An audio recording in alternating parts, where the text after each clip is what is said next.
అందుకే రాఘవత్వే భవత్ సీత రుక్మిణీ కృష్ణజన్మని అన్యేషు చావతారేషు విష్ణురేషానపాయిని అన్నారు. శ్రీరాముడిగా అవతరించినప్పుడు సీతాదేవి రూపంలో, శ్రీకృష్ణుడిగా అవతరించినప్పుడు రుక్మిణీదేవి రూపంలో, ఇలా ప్రతి అవతారంలో కూడాను స్వామినే వెన్నంటి ఉండేటువంటి తల్లి ఈమె లేనప్పుడు ఆయన యొక్క అవతార సిద్ధి అయ్యేది కాదు అని చెప్పి చెప్తారే. కనుక అమ్మా, నీవు ఉండబట్టే స్వామి యొక్క ఈ కార్యాలన్నింటిలోనూ కూడా ఆయన గొప్ప సిద్ధిని పొందుతున్నాడు అని చెప్పి అమ్మవారిని స్తుతిస్తూ ఉన్నామన్నమాట. ఆ తల్లి యొక్క కరుణ అనేటువంటిది రకరకాల రూపంలో ఉంటుంది మనకి. ఒకచోట తల్లిగా, ఒకచోట భార్యగా, రకరకాల రూపంలో ఆమె మనల్ని అనుగ్రహిస్తుంది అని అలరుల విల్తు తల్లి చరణాశ్రిత పోషణ కల్పవల్లి. ఆ మన్మధుడికి తల్లి అయిన ఆమె ఏమండి, అలాగనే చరణాశ్రిత పోషణ కల్పవల్లి అన్నారు. ఎవరైతే ఆమె యొక్క పాదాలను ఆశ్రయిస్తారో వాళ్ళందరికీ కూడా ఒక కల్పలత వల్లే కోరినటువంటి కోరికలన్నీ తీర్చేటువంటి తల్లి. నిర్మల గుణరత్నముల ఠాసులగల్ని నిజార్చనా కుతూహరితనురీమతల్ని కడునక్కటికంబుల పాలవెల్లి వేట్కలదగు తల్లి తల్లి మదగారమునందు వసించు గౌతన్.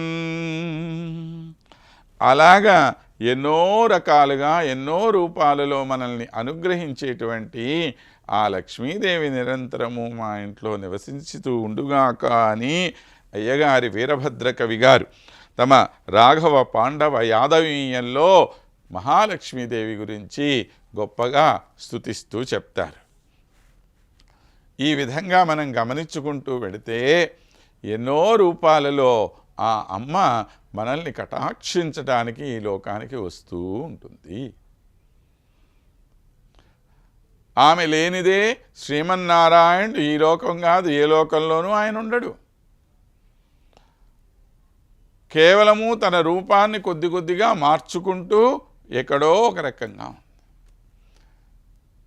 నేడు కలౌ వెంకటనాయక అని మనం చెప్పి అనుకుంటున్నప్పుడు ఆ వెంకటేశ్వర స్వామికి పద్మావతీదేవి రూపంలో ఈ లోకంలో ఆవిర్భవించినటువంటి స్వతంత్ర లక్ష్మి ఈమె.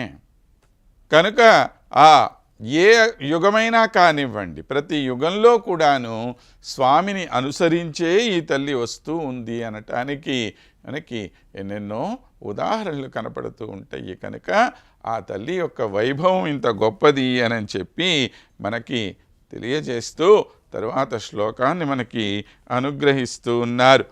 ఆ తల్లి ఈ భూలోకాన ప్రతిసారి ఈ విధంగా అవతరించటానికి ప్రధానమైన కారణం ఏమిటి అంటే స్వామి యొక్క శ్రమని దూరం చెయ్యాలి అనే ఉద్దేశంతో, ఆయన అలసటని దూరం చెయ్యాలనే ఉద్దేశంతోనే ఆమె ఇక్కడికి వస్తున్నది అని చెప్పి చెప్తున్నారు.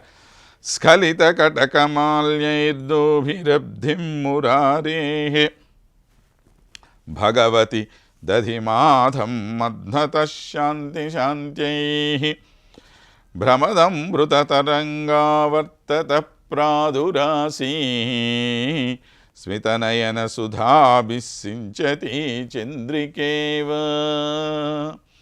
ఇది లక్ష్మీదేవి యొక్క ప్రాదుర్భావానికి సంబంధించినటువంటి అద్భుతమైన శ్లోకం. ఆ తల్లి ఏ విధంగా మరలా ఈ లోకాన ఆవిర్భవించింది అనేటువంటి మాట చెప్తూ, భగవతి, మా భగవానుడికి సరైనటువంటి ఇల్లాలు కనుక ఈమె భగవతి అవుతుంది. ఆ స్వామి ఏ విధంగా అయితే సర్వగుణ షడ్గుణ సంపన్నుడిగా ఉన్నాడో అలాగనే ఈమె కూడా అన్ని విధాలైనటువంటి గుణ పరిపూర్ణత కలిగిన తల్లి. అలాంటి ఈ లక్ష్మీదేవి కటకమాల్యై, ఆ జారినటువంటి హస్తాభరణాలతో మాలలతో కూడినటువంటి దోర్భి అన్నాడు, చేతులతో అబ్ధిం దధిమాధం మధ్నత, ఆ సముద్రాన్ని పెరుగు చిలికినట్లు చిలికి చిలికి చిలికి మురారే కాంతి శాంతై, ఆ భగవంతుని యొక్క అలసటను తీర్చుకొనటం కోసమే నువ్వు ఆవిర్భవించావమ్మా అన్నాడు. అదేమిటండి, శ్రీమన్నారాయణుడు ఎక్కడ సముద్రమథనం చేశాడు అని మనకు సందేహం రావచ్చు. సమస్తము చేసిన ఆయన ఈయనే.